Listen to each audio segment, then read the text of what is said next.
गुस्ल का पानी मेरा भी और आपका भी तैयार होगा, कफन का कपड़ा मेरा और आपका दोनों का तैयार होगा। हम सबको जनाजा हमारा उठेगा और जब हमारा जनाजा उठेगा हमारे घर वाले रोएंगे और हमें कब्रिस्तान ले जाया जाएगा और कब्र की अंधेरी रात में हमें कब्र के अंदर उतार दिया जाएगा। सबको जाना है ना कब्र में। अब कौन कौन चाहता है कि कब्र के आजाब से बचना है? एक काम मेरे चचा, तो चचा ने यूं देखा, क्या हुआ? कहा वो मेरी माँ के लिए एक चादर लेने आया, मैं और कुछ मांगने नहीं आया, कुछ भी नहीं, पैसा मांगने नहीं आया, सिर्फ मेरी माँ के लिए एक चादर मांगने आया। कितना जमाना हो गया मेरी माँ ने अच्छी चादर नहीं पहनी, मेरी माँ ने अच्छा कपड़ा नहीं पहना, वही मैला कुचेला कपड़ा मेरी माँ पहनती और माँ तो माँ है ना, मेरा दिल दुखता है, चचा एक चादर दे देना। वो चचा उठा और उसने जो मारना शुरू किया, कितने साल के बच्चे, इतना मारा, आखिर में एक पत्थर था वो लेके उसके सर पे पटक दिया। अब वो सर जख्मी हो गया, लहू लुहान हो गया, वो 8 साल के बच्चे का कपड़ा फट गया। वो बेचारा दौड़ता है कि चचा मत मारो, चचा मत मारो, चचा मत मारो, और चचा पीछे दौड़ दौड़ के मारता। जब बहुत दूर निकल गए, चचा भी दूर हो गए, इसने अपने कपड़े को देखा, पूरा कपड़ा फटा हुआ, अब बदन में से खून निकलता, सर फट गया, वहां से खून निकलता। अब वो बेचारा लड़का भाग रहा है कि मेरे को बचा लो भाई, मेरे को बचा लो, मैं छोटा बच्चा, मैं यतीम बच्चा, मेरे को बचा लो। अब रास्ते में कोई मिला, उसने कहा क्या हुआ? 8 साल के बच्चे को बोला क्या हुआ? कहा एक्सीडेंट हो गया, ये क्या है? तो कहा वो मेरे को चचा ने बहुत मारा। कहा क्यों मारा चचा ने? कहा मेरी माँ के लिए एक चादर मांगने गया, उसमें मेरे कपड़े भी फाड़ डाले, मुझे कितना मारा, हाथ पे मारा, पाँव पे मारा, सर पे पत्थर मारा। अच्छा, जो आदमी मिले ना, उन्होंने कहा एक काम कर, चचा के पास मत जा, चादर मांगना है, मक्के में रहता है, चादर चाहिए, काबे के पास जा, मोहम्मद नाम के आदमी होंगे, वहां जाएगा तेरी मुराद पूरी हो जाएगी। बोलो सुभान अल्लाह। तो लड़का 8 साल का मार खाया हुआ था, कहा ना अब कहीं नहीं जाना। 8 साल का लड़का क्या बोलता, अब मुझे कहीं नहीं जाना, पहले मेरी माँ के पास जाना, मेरी माँ से पूछ के करूंगा, बाकी अब मेरे माँ के पास जाना। ये कहकर वो लड़का, 8 साल का लड़का रोता, हाथ में जख्म लगा, पाँव में जख्म लगा, पेट पे जख्म है, पीठ पे जख्म है, सर फटा हुआ। और देखो माँ और बेटे में कनेक्शन इतना होता है, मार किसको पड़ी है? बेटे को। मालूम नहीं वहां माँ का दिल तड़प रहा है, वो बेचारी घर के ओटे पर आ गई, फिर घर के बाहर आ गई, फिर और थोड़ा चलने लगी, बस वो माँ का दिल दुखता है। अजीब अल्लाह ने माँ और बेटे में कनेक्शन रखा है कि बेटा अमेरिका में होता है और माँ इंडिया में होती है, उसको वहां बुखार आता है, माँ यहाँ तड़पना शुरू करती है। मालूम नहीं वो माँ तड़पते तड़पते बाहर निकली, थोड़ी देर में माँ की नजर पड़ी कि मेरा बेटा आ रहा है, फटे हुए कपड़े, और बेचारा रोता है। यहाँ से माँ दौड़ी, वहां से बेटा दौड़ा, और दोनों एक दूसरे के गले लग गए। अब माँ इतना रोई, बेटे को लेकर घर में लेकर आई, नहलाया, धुलाया, सब जख्मों को साफ किया, पट्टियां बांधी, और फिर माँ ने गले लगा कर कहा बेटा मना करती थी ना, मैंने मना किया था ना कि मत जाना चचा के पास, फिर भी तुम जिद में चचा के पास चले गए, अब आइंदा से चचा के पास मत जाना। बेटा कितने साल का? सब जख्म वख्म पे पट्टी लगी हुई। कहता माँ एक और एड्रेस मिल गया है, एक और पता। माँ ने कहा किसका पता मिला? कहा माँ वहाँ चादर मिल जाएगी। माँ ने कहा कौन? कहा किसी ने मुझे कहा कि काबे के पास जाओ, मोहम्मद नाम के हैं, उनके दरबार से कोई खाली हाथ वापस नहीं आता। बोलो उनके दरबार से कोई खाली हाथ वापस। वही माँ जिसने अभी तक गले लगाया ना, यूं ऐसे बेटे को जोर से धक्का मारा। कहा बेटा आइंदा मोहम्मद का नाम ये घर में नहीं आना चाहिए। कि माँ ने ईमान तो कबूल नहीं किया था। कहा बेटा आइंदा से मोहम्मद का नाम यहाँ घर में नहीं आना चाहिए। तुझे मालूम है वो जादूगर है, तुझे मालूम है वो शायर है, तुझे मालूम है वो मजनून है, तुझे मालूम है वो काहिन है, वो नजूमी है, और मालूम नहीं किस लोगों के दरमियान में तोड़ हो गई है। बेटा सबका नाम लेना मगर मोहम्मद का नाम। अच्छा सच बताओ, ये औरत ने जो कहा ये मक्का वाले बोलते थे कि नहीं बोलते थे? अरे बोलो ना, हमारे नबी को क्या बोलते थे? जादूगर है, मजनून है, शायर है, काहिन है। अरे कुरान करीम में लिखा है 27वें पारे में अल्लाह ने फरमाया फज़क्किर फमा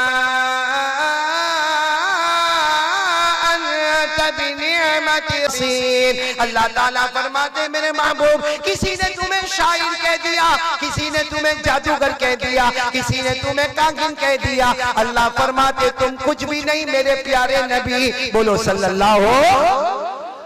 अच्छा वो माँ ने वाकया तो याद है ना, कितने साल का बच्चा? माँ ने धक्का मारा, कहा सबका नाम लेना घर में, अरे चचा का नाम भी ले लेना वापस घर में, लेकिन मोहम्मद का नाम।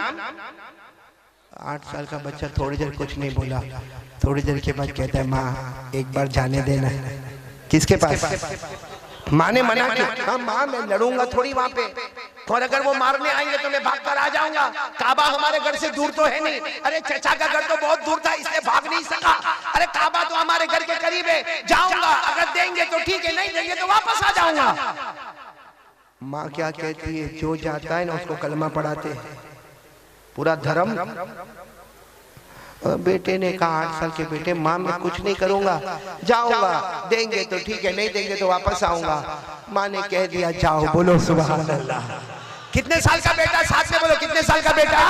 हदीस पाक में लिखा 8 साल का बच्चा जो यतीम है अपने घर से निकला, बोलो अपने घर से निकला, काबे के पास पहुंचा, काबे के पास बहुत बड़ा मजमा बैठा हुआ था, पता न लगे कि मोहम्मद कौन है, पता न लगे कि मोहम्मद है।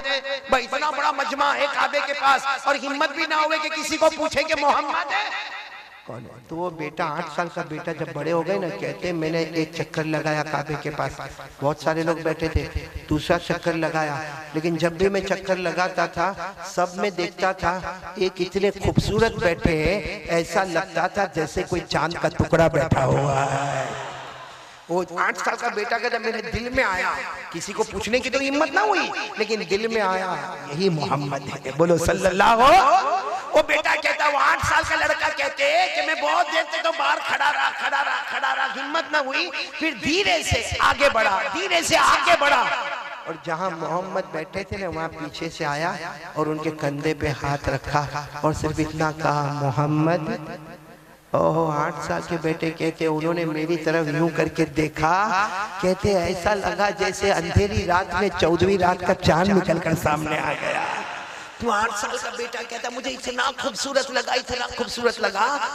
तो मैंने वो 8 साल के बेटे कहते आप मोहम्मद है? कहते उन्होंने मेरी तरफ देखकर कहा मैं मोहम्मद हूँ, तुम कौन हो? तो 8 साल का बेटा कहता मैं कौन हूँ, मैं यतीम हूँ, मेरा अब्बा नहीं है, मेरा अब्बा नहीं है, मैं यतीम हूँ। वो 8 साल का लड़का कहता मैंने सिर्फ इतना कहा मैं यतीम हूँ, हमारे नबी अपनी जगह से खड़े हो गए, बोलो सुभान अल्लाह। और कहते मुझे ऐसे कहा आजा आजा मेरे गले लग जा। कहते वो भरे मजमे में मेरे नबी ने मुझे गले लगाया और रोते हुए कहा बेटा तू यतीम है, मैं भी यतीम था, तू यतीम है, मैं भी यतीम था, मुझे मालूम है यतीम को कितनी तकलीफ उठानी पड़ती है, तेरे अब्बा नहीं ना, मेरे अब्बा भी नहीं थे, मैंने भी बहुत तकलीफ उठाई, तू भी बहुत तकलीफ उठाता, बता तू क्या काम से आया? तो 8 साल का बेटा सीने से लगा हुआ कहता मेरी माँ के लिए चादर चाहिए, मेरी माँ के पास चादर नहीं है। तो हमारे नबी रोते रोते कहने लगे सही है मैं भी यतीम था, मेरी माँ आमीना बेवा थी, तू भी यतीम है, तेरी माँ भी बेवा है, और मुझे मालूम है यतीम पर क्या गुजरती है, मुझे मालूम है बेवा औरत पर क्या गुजरती है। ये कहकर हमारे नबी ने इतना प्यार किया, इतना प्यार किया कि वो 8 साल का बच्चा कहता अल्लाह की कसम किसी ने प्यार से कभी सर पे हाथ नहीं रखा, वो मोहम्मद ने मुझे गले लगा लिया। फिर हमारे नबी ने पूछा क्या चाहिए? तो बच्चे ने कहा मेरी अम्मा के लिए चादर चाहिए। अरे हमारे नबी चाहते तो कहते अबू बकर आओ, उमर आओ, उस्मान आओ, अली आओ, ये बच्चे के लिए चादर का इंतजाम करो। हमारे नबी ना हजरत अबू बकर को बुलाते, ना उमर को बुलाते, ना उस्मान को बुलाते, ना अली को बुलाते। हमारे नबी के बदन मुबारक पर, कंधे मुबारक पर जो चादर मुबारक है हमारे नबी वही उतारते और कहते जा बेटा ले जा, अपने हाथों से माँ को पहना देना, बोलो सुभान अल्लाह। अब मैं आपसे पूछता हूँ नबी के कपड़े से बढ़कर कोई कपड़ा होगा और नबी की चादर से बढ़कर कोई चादर होगी? आपने सुना नहीं होगा, हजरत अली फरमाते मैं कितनी मर्तबा मेरे नबी के पास आता, नबी के कंधे मुबारक पे चादर होती, हजरत अली कहते वो चादर मैं ले लेता, अपने कंधे पे रखता और आसमान की तरफ देखता, मुझे कुछ भी नजर नहीं आता, लेकिन हजरत अली फरमाते वही चादर मेरे नबी के कंधे पर होती थी, चादर नबी के कंधे पर होती थी और उसकी चमक आसमानों पे नजर आया करती थी। हमारे नबी, सच बोलो, हमारे नबी के कपड़े मुबारक से बढ़कर कोई कपड़ा, जो चादर का जिक्र अल्लाह करे वो चादर कितनी प्यारी होगी, बोलो सुभान अल्लाह। मेरे साथ में पढ़ो ना, अल्लाह ने चादर मुबारक का जिक्र फरमाया, या अय्युहल मुज़्ज़म्मिल या अय्युहल मुद्दस्सिर क़ुम फ़अन्ज़िर व रब्बक फ़कब्बिर व थियाबक फ़ताहिर। थियाबक का तर्जुमा हमारे नबी के कपड़े मुबारक। जिक्र कहाँ पे आ रहा है? कुरान में। अच्छा, हमारे नबी ने सच बताओ कोई धर्म की बात की? अरे बोलो ना, कोई धर्म की बात की? अखलाक बताए। ले जा बेटा चादर, ले जा, अपने हाथों से माँ को उड़ा देना। अभी 8 साल का बेटा चादर लेके दौड़ रहा। अरे बहुत करीब में घर था। जैसे घर के करीब पहुंचा तो माँ तो ओटे पर ही खड़ी थी, बाहर ही खड़ी थी। माँ ने पहला सवाल, क्या हुआ बेटा, क्या हुआ? धर्म की बात हुई? वो 8 साल का बेटा रोकर कहने लगा, माँ किसी ने मक्के में मुझे प्यार नहीं किया जितना मोहम्मद ने मुझे प्यार किया। और कहा, माँ तुझे मालूम है तू भी कभी कभी मुझे गले लगाती है ना माँ, कभी तो यतीम है। मोहम्मद ने मुझे कहा तू यतीम तो मैं भी यतीम था, तेरी माँ बेवा तो मेरी माँ भी बेवा। और माँ ये चादर दी और कहा कि अपनी माँ को पहना देना। ये कहकर 8 साल के बच्चे ने, बोलो सुभान अल्लाह, 8 साल के बच्चे ने चादर मुबारक ली और अपने माँ के कंधों पे रखा। जैसे माँ के कंधे पे रखा, माँ ने जोर से चीख मारी, मेरा प्यारा बेटा, और मेरा प्यारा बेटा। वो 8 साल के बच्चे ने कहा, अम्मा क्या हुआ? कहा, ले चल, मुझे भी ले चल, उसी मोहम्मद के हाथ पर ले चल। तू भी ईमान कबूल कर ले, मैं भी ईमान कबूल कर लेते हैं। चल उसी मोहम्मद के हाथ में लेकर चल, तू भी ईमान कबूल करेगा, मैं भी ईमान कबूल करूंगी। मेरे दोस्तों, ये हमारा इस्लाम है, ये हमारे नबी है, ये हमारे रसूल है, जो यतीमों के सहारा बनते हैं, किसी को तकलीफ नहीं होने देते। और हमने आज तक कितनों को सताया मेरे प्यारों, कितनों का कर्ज दबा के रखा, कितनों की जमीनें दबा के रखी। हमारे दिल में कितना जलन है, सही में हमारे दिल में।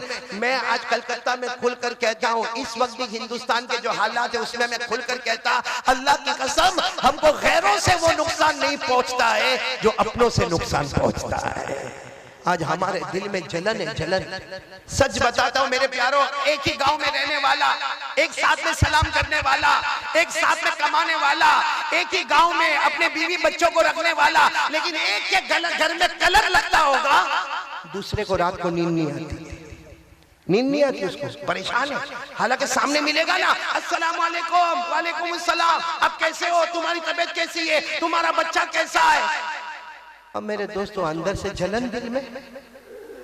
आज किसी का नुकसान होता है, ये सुनो, आज किसी का नुकसान होता है ना, आकर कहेगा भाई तेरा नुकसान हुआ, मेरे को बहुत दुख हुआ, और घर में जाके अपने बीवी को बोलेगा गया था देखने, आधी दुकान चली, पूरी जल जाती तो अच्छा होता।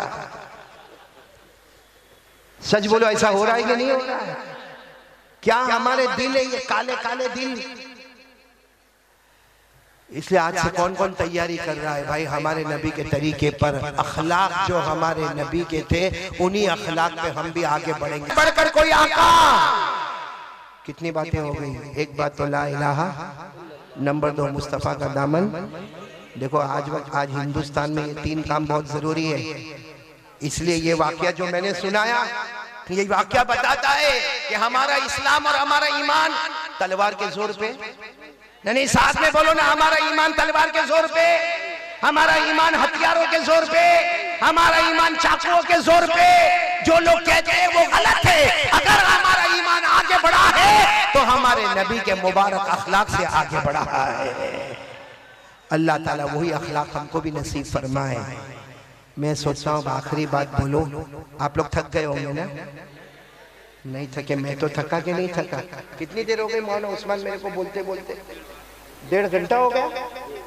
हालांकि आज मैं सोच के आया था कि 1 घंटा ही बोलूंगा, क्योंकि 17 तारीख को वापस कलकत्ता में आने का है, तो 1 घंटा वहां बोलूंगा, 1 घंटा यहाँ बोलूंगा, 1.5 घंटा हो गया। और मेरे ख्याल से अभी बोलूंगा तो और 1 आध घंटा निकल जाएगा। चलेगा ना आपको?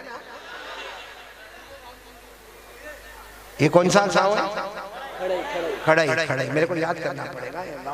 खड़ाई माशाल्लाह बहुत अच्छे लोग हैं, लेकिन मैं एक बात खड़ाई में देख रहा हूँ कि बहुत आपको आवाज देनी पड़ती है तो आप लोग बोलते हो। कोई घर में बीवी का टेंशन, नीचे ऊपर नीचे जो हुए भाई ऐसा झूठ बोल के मेरे को लेकर आया, लेकिन चलो अच्छा है, आ तो गई यहाँ पर। मतलब आपको कोई बीवी का टेंशन तो भाई तू क्या को घड़ी घड़ी ना बोलता है? पहले तो शादी तो कर तो तुझे पता चले। कि कैसे मौत के कुएं से हम लोग भी गुजर रहे हैं। हाँ देखो सब हंस रहे हैं। वो मालूम है आपको, मालूम है एक बीवी थी, सुनो सुनो भाई, कहाँ से आवाज आ रही है? तो साफ करो। एक बात सुनो, फिर हम आखिरी बात पर आते हैं। सुनेंगे, सब सुनेंगे इंशाअल्लाह। एक बीवी थी, बीवी है, वो 17-18 साल 20 साल से अपने शोहर के साथ में, आमीन बोलो आमीन। ऐसे यहाँ बहुत सारे शोहर होंगे ना, 18 साल 20 साल। तुमको कितना साल हुआ? 10 साल हो सकता है तेरी बीवी होगी। मतलब अच्छा खासा मियाँ बीवी साथ में रहते हैं, लेकिन अब शोहर है ना, शोहर वो कभी कभी सोचता है कि कब तक ये बीवी रोज बीवी के साथ रहने का, कहीं एक आध हफ्ता एक आध महीना माँ के घर जावे तो मेरे को थोड़ा दिमाग में, हाँ बोलता है आराम मिले, तो बेचारा सोचता कि मेरे को आराम मिले। अब एक दिन अचानक क्या हुआ, सुबह में उठा और बीवी क्या कहने लगी, अपने शोहर को कहने लगी कि मेरा जी चाहता है कि 1 महीने के लिए माँ के घर चली जाओ, हम 17-18 साल से साथ में, जरा 1 महीना माँ के घर रहकर आऊंगी। तो शोहर सामने तो बोल नहीं सकता कि जा, बोल सकता? कहता ना तू चले जाएगी तो मैं क्या करूंगा। डायलॉग डायलॉग, तू चले जाएंगी तो मैं, और दिल में सोचता है कि कब पेटी बांधे। और लेकिन बीवी भी कहती ना ना ना, 1 महीना तुमको भी समझ पड़े बीवी के बगैर, कैसा बर्तन मांजने का, कैसा कपड़ा धोने का, कैसा झाड़ू मारने का, कैसा बच्चों को स्कूल में भेजने का, मैं तो जाने वाली हूँ माँ के घर पे। इसका भी दिल था कि ये माँ के घर पे जाए, लेकिन कैसा भी करके बीवी को तैयार किया। और बीवी बोलो कहाँ चली गई? अरे बोलो ना, कहाँ चली गई? मैके गई। कितने महीने के लिए? आपको बराबर याद है, 1 महीने के लिए चली गई वो। अब ये आराम से घर में आया ना, अपना कैलेंडर था ना, कैलेंडर उसको देखकर खुश होता है, आज की तारीख को गई है, 30 दिन के बाद वापस आएगी, रोज का प्रोग्राम बनाता है। 1 तारीख को ये दोस्त के घर पे, 2 तारीख को वो दोस्त के घर पे, 3 तारीख को इधर जाना, 4 तारीख, पूरा कैलेंडर उसने तैयार कर दिया। लेकिन रोजाना फोन करता है, हेलो कैसी है, तेरे बगैर तो यहाँ कुछ अच्छा ही नहीं लगता है। और वो वहां से खुश होती है, हाँ हाँ मेरे को मालूम है, मेरे बगैर तेरे को नहीं अच्छा लगता। और ये यहाँ से डायलॉग मारता, आई लव यू, अभी कभी बोलता आई मिस यू, और कहता है यहाँ तो मेरे को अंधेरे अंधेरे में भी तू नजर आती है। वो वहां से खुश होती है। हालांकि फोन रख के बोलता है 1 महीना नहीं 2 महीने के बाद वापस आना। अब अचानक 10 दिन हुए, बोलो कितने दिन हुए? और बीवी का फोन आया कि मैं आ रही हूँ। कितने दिन में वापस आ रही है? गई थी कितने दिन के लिए? तो ये फोन पे पूछा क्यों आ रही है 10 दिन में? तो महीने का प्रोग्राम ना, जैसे तुमको नहीं अच्छा लगता मेरे को भी यहाँ पे अच्छा नहीं लगता। इसने अपना सर पे हाथ रखा और बीवी ने बता दिया कि रेलवे स्टेशन पे आ जाना, मेरी ट्रेन की बुकिंग हो गई है, ये मेरा डब्बा नंबर है, ये मेरा सीट नंबर है, और बराबर प्लेटफॉर्म पे आ जाना, मैं सामान ज्यादा लेके आ रही हूँ माँ बाप के घर से। अच्छा मेरे को सच बताओ, ये प्लेटफॉर्म पर गया होगा तो इसका मूड अच्छा होगा कि खराब होगा? हाँ एकदम खराब। हाँ मैं तो कभी कभी बोलता हूँ ऐसा गया होगा जैसा चूसा हुआ आम, ऐसा थोबड़ा चढ़ा के यूं गया, प्लेटफॉर्म पे यूं हाथ बांध के खड़ा हो गया। इतने में वो ट्रेन आई, बराबर डब्बा सामने आया, वो बीवी सारा लगेज लेकर, सारा सामान लेकर उतरे और इसको कहे ले ले ले ये पकड़। ये कहता हाँ चल ला, जल्दी ला इधर रख दे, ला इधर रख दे, इधर रख दे। वो बेचारी बोलते मेरे अम्मा अब्बा ने तुमको बहुत सलाम बोले। हाँ तू भी बुढ़ा बुढ़ी को सलाम बोल दे, चलो चल। एकदम इसका थोबड़ा चढ़ा हुआ। तो बीवी उतर के सोचने लगी कि ये क्यों ऐसा खराब मुंह बना के खड़ा है। अचानक बीवी की नजर पड़ी, वही प्लेटफॉर्म पे एक मियाँ बीवी और खड़े। अरे वही प्लेटफॉर्म पे एक मियाँ बीवी और इतना हंस हंस के बातें कर रहे, इतना खुश होके बातें कर रहे, इतना सुकून में बातें कर रहे। बस बीवी को मौका मिला, कहने लगी जरा सोच सोच, मैं 10 दिन के बाद आई, तेरा मुंह चढ़ा हुआ है, वहां देख वो मियाँ बीवी को देख कितना हंस रहे। ये कहता है वो पगली छोड़ने आया है। अरे वो ट्रेन पे और मैं देखो अभी थोड़ा थोड़ा समझ में आ रहा, तो थोड़ी थोड़ी हंसी भी आ रही है। देखो अगर कोई ऐसा कोई जोक आवे ना, लतीफा आवे, नहीं समझ में आवे तो ज्यादा खुश हो जाएगा। बोलो नहीं समझ में आवे तो क्यों मालूम है? क्योंकि जिसको नहीं समझ में आता ना वो 3 मरतबा हंसता है। कितनी मरतबा हंसता है? एक तो अभी हंसा कि चलो मौलाना के सामने हंस ले, फिर दूसरी मरतबा किसी को पूछेगा तो हंसेगा, और तीसरी मरतबा हंसेगा कि पहली मरतबा तो फुकट में ही हंसा था मैं, पहली मर्तबा तो मुफ्त में ही हंसा, तो जिसको नहीं समझ में आवे अच्छा 3 मर्तबा हंसेगा। लेकिन हमारी बात पर आ जाओ, मैं आखिरी बात पर आ रहा हूं, पूरा मजमा साथ में बोलेगा, फिर एक मर्तबा ला इलाहा, और दूसरी बात बोलो मुस्तफा का दामन। ये आखिरी बात पे आ रहा हूं, सब सुनेंगे इंशाअल्लाह। नहीं, मैं इसलिए कि ये बात बहुत सेंसिटिव है, बहुत दिल को लगने वाली बात है, इसीलिए मैंने थोड़ा दिमाग फ्रेश किया आपका। सब सुनेंगे, बोलो सुनेंगे इंशाअल्लाह। एक बात मैं आपको बताऊं, एक ये वाकया सुनना। एक आदमी मुल्क शाम में रहता है। भाई क्या हुआ, आप लोग किसको हाथ कर रहे हैं? खैर उसको चलने दो अपना, हम बात बहुत जल्दी खत्म करेंगे। और आप बोलो तो अभी खत्म कर दो अभी। सुनेंगे, सब सुनेंगे, 5-10 मिनट 5-10 सुनेंगे नहीं इंशाअल्लाह। एक आदमी मुल्क शाम में, बोलो कहां पर मुल्क है? ये सुनना, बहुत प्यारा वाकया है। एक आदमी मुल्क शाम में, शाम यानी सीरिया, जिसको आज हम लोग क्या बोलते हैं, सीरिया। उस जमाने में एक आदमी मुल्क शाम में इतना नुकसान, कारोबार का इतना नुकसान, और कर्जे में इतना डूबा कि खाने के लाले पड़ गए। लोगों को कर्जा कहां से चुकाए? कहां पर रहने वाला वो आदमी? मुल्क शाम में, सीरिया में रहने वाला। वो सफर करके मदीना आया। उस वक्त मदीने में अमीरुल मोमिनीन, खलीफतुल मुस्लिमीन हजरत अबू बकर रज़ी अल्लाह ताला। बोलो कौन है अमीर, कौन है हजरत? अब वो मुल्क शाम से मालूम नहीं अपने ऊंट पे बैठ के कितने दिनों का, कितने रातों का, कहां सीरिया और कहां मदीना। लेकिन वो आदमी आए, हजरत अबू बकर के दरवाजे पर गए, और हजरत अबू बकर का दरवाजा खिटखिटाया। इसलिए उस वक्त सारे मुसलमानों के बादशाह कौन थे? हजरत अबू बकर। तो दरवाजा खिटखिटाया, हजरत अबू बकर रज़ी अल्लाह ताला अन्हु दरवाजे पर आए। तो उन्होंने कहा कि मैं कलमा पढ़ने वाला एक मुसलमान हूँ, मैं मुस्तफा का गुलाम हूँ, लेकिन मामला ऐसा है कि मैं शाम सीरिया से आया हूँ और बहुत नुकसान हो गया, कारोबार में बहुत नुकसान हो गया, कर्जे में डूब गया, मेरे बीवी बच्चों के खाने के लाले पड़े। अब मैं शाम से मदीना आया, अबू बकर मेरी कोई मदद कर दो, कुछ मेरे को दे दो, मैं कर्जा चुका दूं, नया कारोबार शुरू कर दूं। मैं भिखारी नहीं, भीख मांगने नहीं आया, सिर्फ अपने हालात में मजबूर होकर मैं आया। हज़रत अबू बकर ने फरमाया आओ अंदर आओ। अब हज़रत अबू बकर के घर का दरवाजा थोड़ा अच्छा था, अंदर गए तो देखा कुछ भी नहीं। हज़रत अबू बकर ने रोते रोते कहा किससे मांगने आए हो? तुम मेरे पास मांगने आए हो? ये सोचकर मांगने आए हो कि मैं मुसलमानों का बादशाह हूँ, अमीर हूँ? अरे 2 दिन हो गए मेरे घर में खाने को नहीं है, 2 दिन हो गए मेरे घर में खाने को नहीं। तो वो आदमी कहने लगा फिर मैं कहाँ जाऊंगा, मैं तो मदीना आया था, ये सोचकर आया था कि हजरत अबू बकर मेरी मदद करेंगे। सुनना, हजरत अबू बकर क्या फरमाते, एक काम करो उस्मान के पास चले जाओ। हजरत साथ में बोलो किन के पास चले जाओ? हजरत, आवाज अभी भी नहीं आ रही, बोलो किन के पास चले जाओ? हजरत। तो कहने लगे मैं तो उस्मान को पहचानता नहीं हूँ, आप कुछ लिख कर दे दो तो मैं चले जाऊंगा हजरत उस्मान के पास। हजरत अबू बकर ने फरमाया मेरे लिखने की कोई जरूरत नहीं है, बल्कि उनको कहना भी नहीं कि अबू बकर ने भेजा है, लिखने की भी जरूरत नहीं, और उस्मान को कहना भी नहीं कि अबू बकर ने भेजा है। सिर्फ जाकर वहां जाकर इतना कह देना मैं गरीब हूँ, मुस्तफा का गुलाम हूँ। कोई भी मुस्तफा का गुलाम आ जाए, उस्मान की सखावत शुरू हो जाती है। बोलो सुभान अल्लाह। तो इन्होंने कहा लेकिन मेरे को तो बहुत बड़ी रकम चाहिए। सुनो, इन्होंने क्या कहा, मुझे तो बहुत बड़ी रकम चाहिए। क्यों बड़ी रकम चाहिए मेरे को? इसलिए कि मेरे को कर्जा भी अदा करना है, नया कारोबार भी शुरू करना। अरे कुर्बान जाओ, हज़रत अबू बकर ने फरमाया कितनी भी बड़ी रकम चाहिए उस्मान के पास चले जाओ, रकम का जिक्र मत करना, और मुझे कुछ लिखने की भी जरूरत नहीं, और ये भी मत कहना कि अबू बकर ने भेजा है। आप चले जाओ, जहां तुम्हारी सोच खत्म होती है हजरत उस्मान की सखावत शुरू हो जाती है। बोलो सुभान अल्लाह। अब वो आदमी गए, बोलो किनके पास जा रहे हैं? सीरिया वाले किनके पास जा रहे हैं? हजरत।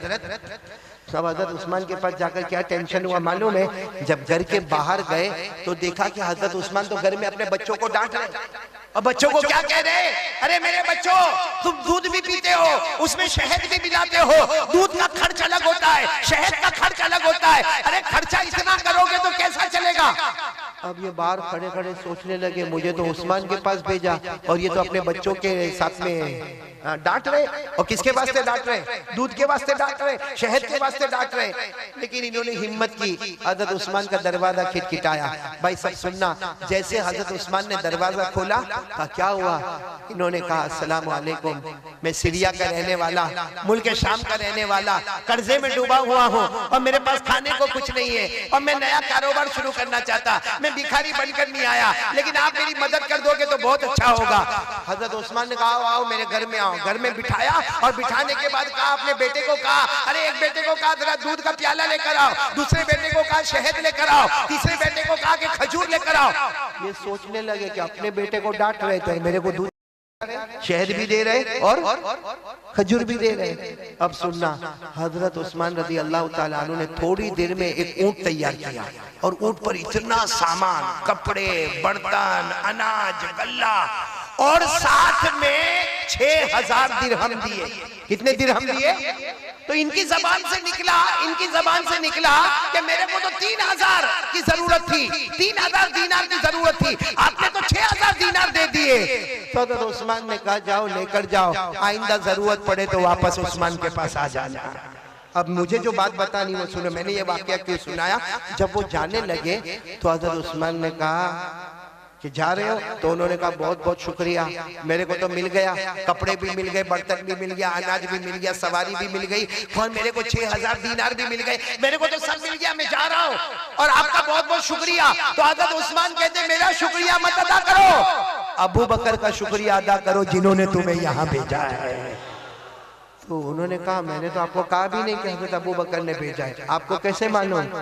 हज़रत उस्मान ने कहा हम मुस्तफ़ा के गुलाम हैं, इन आंखों से कम देखते हैं, इन आंखों से ज्यादा देखते हैं। हम इन आंखों से, बसारत से कम देखते हैं, हम दिल की आंखों से देखते हैं कि कौन क्या सरमाया लेकर आता है। खैर, अच्छा मेरे को बताओ, ऐसी सखावत आज कोई करे? अरे बोलो ना, हमारे खड़ई में कोई करे? अरे कोई करे ऐसा? ऑल ओवर इंडिया में जाओ कोई ऐसी सखावत करे? नहीं करे। लेकिन एक बात आपको बताऊं, ये उस्मान इतनी बड़ी सखावत करने के बाद जब हजरत अबू बकर रज़ी अल्लाह ताला अन्हु का इंतकाल हो गया, अमीरुल मोमिनीन कौन बन गए? हजरत उमर। हजरत उमर रज़ी अल्लाह ताला अन्हु शहीद हो गए, उनके बाद में अमीरुल मोमिनीन कौन बने? बहुत पैसा, बहुत माल दौलत। अरे जब हजरत अबू बकर के जमाने में हजरत उस्मान के पास इतना माल और दौलत था, अब तो हजरत उस्मान खुद अमीरुल मोमिनीन बने हैं, सारा बैतुल माल इनके पास में है, सारी जमीन की दौलत इनके पास में है। लेकिन यही हजरत उस्मान, पूरा मजमा सुन लो, रात के सन्नाटे में कब्रिस्तान जाते थे। बोलो कहां पर जाते थे? और जाके इतना रोते थे, इतना रोते थे, आपकी दाढ़ी मुबारक से आंसू के कतरे टपकते थे। और एक दिन नहीं, हर रात को जब पूरे मदीने में सन्नाटा हो गया, हजरत उस्मान चुपचाप अपने घर से निकलते, कब्रिस्तान जाते और कब्रिस्तान में दाखिल होकर इतना रोते, इतना रोते, इतना रोते कि आपकी दाढ़ी मुबारक से आंसू के कतरे टपकते। एक मर्तबा तो किसी ने कब्रिस्तान में उनको पूछा, क्या उस्मान आपके सामने जन्नत का तज़किरा आता है, आप इतना नहीं रोते? आपके सामने जहन्नम का हौलनाक आता है, आप इतना नहीं रोते, लेकिन कब्रिस्तान में आके आप क्यों रोते? सुनो, पूरा मजमा सुनो। हज़रत उस्मान रोए और रोते रोते फरमाया, मैंने मेरे नबी सल्लल्लाहु अलैहि वसल्लम को कहते हुए सुना कि कब्र आखिरत की मंजिलों में पहली मंजिल है। बोलो कब्र आखिरत की मंजिलों में। और हज़रत उस्मान ने रोते रोते कहा, मेरे नबी ने फरमाया कोई इसमें बच गया, हर मंजिल में बच गया, लेकिन कोई इसमें पकड़ा गया, हर मंजिल में पकड़ाता जाएगा, हर मंजिल में पकड़ाता जाएगा। मेरे प्यारों, ये पूरी बात हदीस पाक में, बोलो ये पूरी बात कहां पर है? मैं आपको हदीस सुनाता हूं। काना उस्मान रज़ियल्लाहु ताला अन्हु इज़ा वक़फ़ अला क़ब्र बका हत्ता तबुल्ल लिहयतुहु फ़क़ील लहु तज़कुरुल जन्नत वन नार फला तबकी व तबकी मिन हाज़ा फ़क़ाल उस्मान रज़ियल्लाहु ताला अन्हु समिअतु रसूलल्लाह सल्लल्लाहु अलैहि वसल्लम यक़ूल इन्नल क़ब्र अव्वलु मंज़िल मिन मनाज़िलिल आखिरह फ़इन नजा मिन्हु फ़मा बादहु अयसरु मिन्हु व इन लम यंजु मिन्हु फमा बादहु अशद्दु मिन। हज़रत उस्मान फरमाते, मेरे नबी ने फरमाया खबर आखिरत की मंजिलों में पहली मंजिल। पूरा मजमा बोले जो इसमें बच गया, बोलो जो इसमें बच गया वो कयामत की हर मंजिल में, और जो इसमें पकड़ा गया। चलो कौन कौन चाहता है कि कब्र में बचना है? भी और आपका भी तैयार होगा, कफन का कपड़ा मेरा और आपका दोनों का तैयार होगा। हम सबको जनाजा हमारा उठेगा, और जब हमारा जनाजा उठेगा हमारे घर वाले रोएंगे और हमें कब्रिस्तान ले जाया जाएगा, और कब्र की अंधेरी रात में हमें कब्र के अंदर उतार दिया जाएगा। सबको जाना है ना कब्र में। अब कौन कौन चाहता है कि कब्र के आजाब से बचना है? एक काम, अल्लाह की कसम, इधर देखो 5 मिनट, एक काम के लिए तैयार हो जाओ। मैं अल्लाह की कसम सारे उलमा के बीच में खाता हूं, एक काम कर लो, कब्र का आजाब तो दूर की बात, कब्र में आग का धुआं भी हमारे करीब नहीं आएगा। बल्कि मैं कसम खाता हूं अल्लाह हमारी कब्र को जन्नत का बाग बनाएगा। बोलो इंशाअल्लाह, आमीन बोलो। अल्लाह हमारी कब्र में जन्नत की खुशबुएं लाएगा। बोलो आमीन। अल्लाह हमारे कब्र में जन्नत का बिछोना बिछाएगा। बोलो आमीन। अल्लाह हमारे कब्र को जन्नत के बागों में से एक बाग बना देगा। बोलो आमीन। एक काम करना पड़ेगा, खड़े वालों अगर आप तैयार हो तो मैं आगे बोलूं, करोगे इंशाअल्लाह? क्योंकि हमारे नबी का वादा है कि कब्र का अज़ाब नहीं होगा अगर ये काम करोगे। तो कौन कौन तैयार है? हाथ ऊपर करे भाई। हर नमाजी जन्नती है। पढ़ेंगे? बोलो पढ़ेंगे नमाज। यहाँ बहुत सारे बैठे हैं जो नहीं पढ़ते नमाज, लेकिन आज खड़े वाले और जहां जहां से लोग आए हैं, आज सब लोग एक पक्का इरादा करें कि एक मर्दे मोमिन, हमारे मोमिन की जबान इतनी पक्की जबान है, पहाड़ अपनी जगह से हटेगा लेकिन मोमिन की जबान अपनी जगह से नहीं हटेगी। आज पक्का वादा करो कि इंशाअल्लाह मौत तक हमारी नमाज कज़ा नहीं होगी इंशाअल्लाह। और मैं एक आखिरी बात बता दूं जो आप सब लोग मेरे साथ में बोलेंगे, हर नमाजी जन्नती होता है। बोलो हर नमाज, आवाज नहीं आ रही, बोलो हर नमाजी।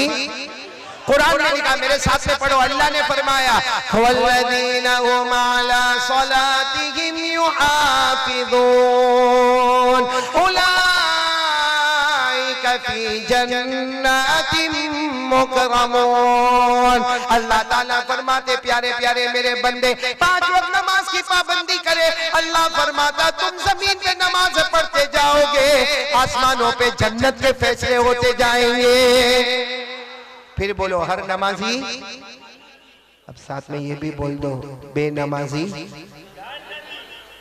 अल्लाह मेरी और आपकी हिफाजत फरमाए। पढ़ेंगे ना नमाज, पढ़ेंगे ना इंशाअल्लाह। आपको मालूम है बेनमाजी को जो जहन्नम में डालेंगे ना, मैंने पहले भी कलकत्ता में सुनाया था, सबसे खतरनाक जहन्नम में बेनमाजी जाएगा।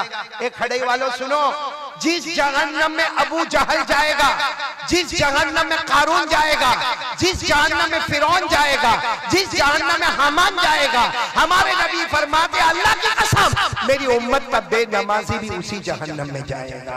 इसलिए मेरे प्यारो सब लोग इरादा करो, नमाज पढ़ेंगे नहीं इंशाअल्लाह? नहीं बोलो पढ़ेंगे इंशाअल्लाह।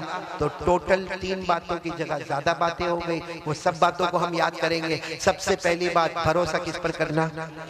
डर। और एक बात जो आपके कान में आई, मुस्तफा का दामन नहीं छोड़ेंगे, और हमारे नबी के अखलाक पर अपने आप को बताना, ताकि दुनिया को पता चले कि इस्लाम के पास अखलाक है, ईमान के पास अच्छे अखलाक है, एक रिस्पेक्ट है, एक डिसिप्लिन है जो अल्लाह और अल्लाह के रसूल ने हमको दी है।